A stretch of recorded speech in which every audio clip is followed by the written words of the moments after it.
ഇന്ന് നമ്മൾ കുറച്ച് ദിവസം മുന്നേ കടല മുളപ്പിക്കാൻ വെച്ചിട്ടുണ്ടായിരുന്നു. അത് വെച്ചിട്ടൊരു ഐറ്റമാണ് ചെയ്യുന്നത് കേട്ടോ. വളരെ ടേസ്റ്റിയാണ്. അധികം എണ്ണയൊന്നും ഉപയോഗിക്കാതെ തന്നെ റിച്ച് പ്രോട്ടീനായ ഒരു നല്ലൊരു ഫുഡാണ് ഇന്ന് ഉണ്ടാക്കുന്നത് കേട്ടോ. അപ്പോൾ ഇത് ഉണ്ടാക്കാനായിട്ട് ഞാനിവിടെ എടുത്തിട്ടുള്ളത് കപ്പയാണ്. കപ്പ ഏതാണ്ട് ഒരു 1.5 കിലോനോളം ഉണ്ട് കേട്ടോ. അപ്പോൾ കപ്പ തൊലിയൊക്കെ കളഞ്ഞെടുക്കണം. അതുപോലെ തന്നെ ഈ കടല മുളപ്പിച്ചെടുക്കുമ്പോൾ ഉള്ളൊരു പ്രശ്നം എന്ന് വെച്ച് കഴിഞ്ഞാൽ 1-2 ദിവസങ്ങൾ എടുക്കും മുളച്ച് കിട്ടാൻ.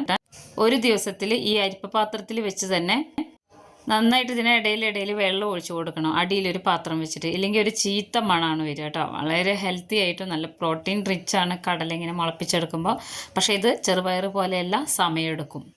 അപ്പോൾ ഇതും കപ്പയും വെച്ചിട്ടാണ് ഇന്നൊരു കിടിലൻ ഐറ്റം ഉണ്ടാക്കുന്നത്. കപ്പയൊക്കെ ഞാൻ തൊലിയൊക്കെ കളഞ്ഞെടുത്തിട്ട് ഈ ഒരു രീതിയിൽ മുറിച്ചെടുക്കണം കേട്ടോ. നന്നായിട്ട് കഴുകിയെടുത്തിട്ടുണ്ട്. 2-3 വെള്ളത്തിൽ കഴുകിയെടുത്താലാണ് ഇതിലെ മണ്ണൊക്കെ പോവുള്ളൂ. അപ്പോൾ കുറച്ച് വലിയ കഷ്ണങ്ങളായിട്ട് ഞാൻ മുറിച്ചെടുക്കുന്നുണ്ട്. കപ്പ എന്നിട്ട് ഞാനൊരു കുക്കറിലേക്ക് ഇട്ട് കൊടുക്കണം കേട്ടോ. നമ്മൾ സാധാരണ സ്പ്രൗട്ടൊക്കെ വേവിക്കുന്ന പോലെ പെട്ടെന്ന് വെന്ത് വരില്ല ഈ കടല. അപ്പോൾ കുക്കറിൽ വെട്ടി വെച്ചിട്ടുള്ള കപ്പയും അതുപോലെ മുളപ്പിച്ചെടുത്ത കടലയും കൂടെ ഇട്ട് കൊടുത്തിട്ടുണ്ട്. ഇനി ഇതിലേക്ക് ഒരു 3/4 സ്പൂണോളം ഉപ്പ് ചേർത്ത് കൊടുക്കുന്നുണ്ട്. ഇതിലേക്ക് വെള്ളം ഒഴിച്ചു കൊടുക്കണം കേട്ടോ. ഇതിലിങ്ങനെ ഏതാണ്ട് ഒരു 3/4 ഭാഗത്തോളം വെള്ളം നിൽക്കണം. നമുക്കിത് ഒഴിച്ച് കളയാനും കൂടി ഉള്ളതാണ് ഈ വെള്ളം. അപ്പോൾ ഇനി അടച്ച് വെച്ചിട്ട് മീഡിയം ഫ്ലെയിമിൽ ഒരു 2 വിസിലും ലോ ഫ്ലെയിമിൽ ഒരു 2 വിസിലും പോയാൽ നന്നായിട്ട് വെന്ത് വരും കേട്ടോ. ഈ കപ്പയും അതുപോലെ തന്നെ മുളപ്പിച്ച കടലയും. അപ്പോൾ വിസിലൊക്കെ പോയി ഒന്ന് ചൂടാറിയ ശേഷം ഞാൻ കാണിച്ചു തരാവേ. നല്ല കിടിലനായിട്ട് വെന്ത് വന്നിട്ടുണ്ട്.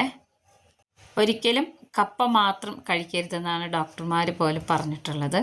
കപ്പയുടെ കൂടെ എന്തെങ്കിലും കഴിക്കണം. അത് ഹെൽത്തിനും അതുപോലെ ഗ്യാസ് ട്രബിൾ പോലെയുള്ള അസുഖങ്ങളൊക്കെ മാറാനൊക്കെ നല്ലതാണെന്നാണ് പറയുന്നത് കേട്ടോ. അപ്പോൾ ഇതിൽ കുറച്ച് വെള്ളമുണ്ട്, അതുകൊണ്ട് തന്നെ ഒത്തിരി വെള്ളമൊന്നുമില്ല, കുറച്ച് മാത്രമേ വെള്ളമുള്ളൂ. കപ്പയൊക്കെ നന്നായിട്ട് വെന്ത് വന്നിട്ടുണ്ട് കേട്ടോ. ഞാനിതൊരു അരിപ്പ പാത്രത്തിലേക്ക് ഇട്ട് കൊടുക്കുകയാണ് ചെയ്യുന്നത്.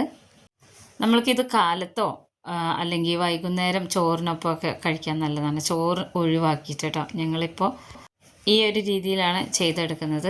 ഞാനിത് വൈകുന്നേരത്തിന് വേണ്ടിയിട്ടാണ്. എന്നിട്ട് ആ കുക്കർ ഒന്ന് കഴുകിയെടുത്തതിന് ശേഷം ഇതിലേക്ക് 1 സ്പൂണോളം ഇഞ്ചി ചതച്ചതും 2-3 അല്ലി വേപ്പില, 2 പച്ചമുളക്, 1 സ്പൂൺ മുളക് പൊടി, കുരുമുളക് പൊടി 1 സ്പൂണോളം, 1/2 സ്പൂണോളം മഞ്ഞൾപ്പൊടി, മല്ലിപ്പൊടി 1 സ്പൂൺ നിറയെ, 1 സ്പൂൺ ഗരം മസാലപ്പൊടി, 1/2 സ്പൂണോളം ഉപ്പ്, ഒരു 3 വലിയ സവാള അരിഞ്ഞത്, 2 തക്കാളി എടുത്തിട്ടുണ്ട് കേട്ടോ.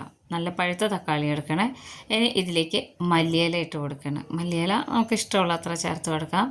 പിന്നെ ഞാനിത് വഴറ്റാതെ ഉണ്ടാക്കുന്നതാണ് കേട്ടോ. പിന്നെ ഒരു 2 സ്പൂണോളം വെളിച്ചെണ്ണയും കൂടെ ചേർത്ത് കൊടുത്ത് ഇതിനെ നന്നായിട്ട് കൈകൊണ്ട് ഇങ്ങനെ ഞെരടിയെടുക്കണം കേട്ടോ. ഇതൊരു ഗ്രേവി ഉണ്ടാക്കാൻ വേണ്ടിയിട്ടാണ്. ഈ ഒരു രീതിയിൽ ഉണ്ടാക്കി നോക്കിയിട്ടുണ്ടെങ്കിൽ അത് കമൻറ്റ് ചെയ്യണേ. നന്നായിട്ട് ഇതിനെ മിക്സ് ചെയ്തെടുത്തിട്ടുണ്ട്.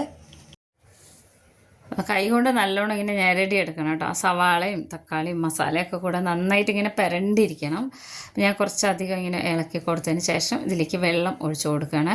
വെള്ളം ഞാനിവിടെ ഒഴിച്ചു കൊടുക്കുന്നത് ഒരു 1.5 കപ്പോളം ഒഴിച്ചു കൊടുക്കുന്നുണ്ട്. കുറച്ച് ഗ്രേവി വേണം നമുക്ക് കേട്ടോ. അപ്പോൾ ഇത് നന്നായിട്ട് ഒതുക്കി വെച്ചതിന് ശേഷം കുക്കർ അടച്ച് വയ്ക്കാം. എന്നിട്ട് നേരത്തെ ചെയ്ത പോലെ തന്നെ ഒരു 2 വിസിൽ, ഒരു വിസിൽ മീഡിയം ഫ്ലെയിമിലും ഒരു വിസിൽ ലോ ഫ്ലെയിമിലും പോണ വരെ വെയിറ്റ് ചെയ്യാം കേട്ടോ. അപ്പോൾ ഇങ്ങനെയാണ് ഞാൻ കപ്പ കിട്ടുമ്പോൾ ചെയ്തെടുക്കാറ്. അപ്പോൾ വിസിലൊക്കെ പോയതിന് ശേഷം ഞാൻ കാണിച്ചു തരാമേ. ഇത് നല്ലൊരു ടിപ്പാണ് കേട്ടോ. നമ്മുടെ അടിപൊളിയായിട്ടുള്ള കിടിലൻ ഗ്രേവിയുടെ റെഡി ആയിട്ടുണ്ട്. വഴറ്റാതെ ഒത്തിരി മസാലയൊന്നും ചേർക്കാതെ കണ്ടോ, ഇതുപോലെയാണ്. ഇനി വീണ്ടും സ്റ്റൗ ഓൺ ആക്കുകയാണ്. ഇപ്പോൾ സവാളയും തക്കാളിയൊക്കെ നന്നായിട്ട് ഇങ്ങനെ ഉടഞ്ഞ് നല്ല ഗ്രേവി പരുവത്തിലായിട്ടുണ്ട്. കണ്ടോ, ഇതുപോലെ കിട്ടണം കേട്ടോ. സവാളയൊന്നും വേറെ തന്നെ കിടക്കരുത്. ഇത് നമ്മൾക്ക് മുട്ടക്കറി ഉണ്ടാക്കാനും സോയാ കറി ഉണ്ടാക്കാനൊക്കെ പറ്റിയൊരു ഗ്രേവിയാണ് കേട്ടോ. വഴറ്റാതെ വീണ്ടും സ്റ്റൗ ഓണാക്കി 1/2 സ്പൂണോളം ഉപ്പിട്ട് കൊടുത്തതിന് ശേഷം 3 മുട്ട ഞാനിതിലേക്ക് ചേർത്ത് കൊടുക്കുകയാണേ.